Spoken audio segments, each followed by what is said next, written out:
আজ 50টি বছর পর সেই দিনটি উদযাপিত হচ্ছে।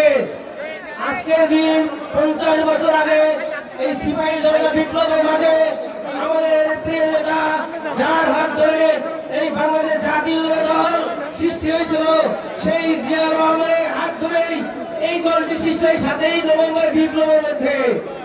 আপনাদের একটি কথা বলি, এই বিপ্লবের কারণে বহুমুখী রাজনৈতিক চালু করেছিলেন জিয়া রহমান। তাই আজ আমরা জিয়া রহমান সাহেবের শ্রদ্ধার সাথে স্মরণ করছি। 18টি বছর শিবচরে আমাকে আপনাদের 18 বছর আগে নির্বাচন করেছিলাম।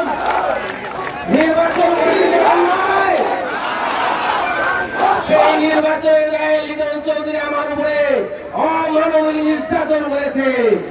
আমার ব্যবসা বাণিজ্য বন্ধ করে দিয়েছে, আমার জাহাজ বন্ধ করে দিয়েছে, আমার পাশাপাশি ফ্যাশন মল বন্ধ করে দিয়েছে, আমার উপরে অগণিত মিথ্যা মামলা দিয়েছে, আমাকে দুজনকে হয়রানি করেছে, আমার ব্যাংকের ব্যবসা বাণিজ্য সব বন্ধ করে দিয়েছে। ভাইরা, ইভেন তো আমাকে শিবচরে আসছিলাম আজ থেকে 14টি বছর আগে, আমাকে 10 মিনিটের মাথায় পুলিশ দিয়ে হয়রানি করে আমাকে অ্যারেস্ট করার যে ষড়যন্ত্র করেছিল, হয়তো আমাকে শিব ধরতে পারলে আমাকে মেরে ফেলতেন তিনি।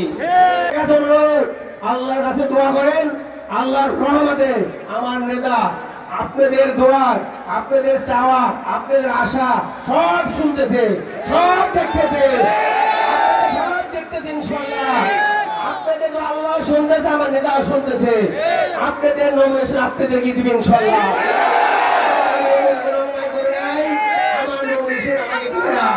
আমার নমিনেশন ফিরে দেবে ইনশাআল্লাহ।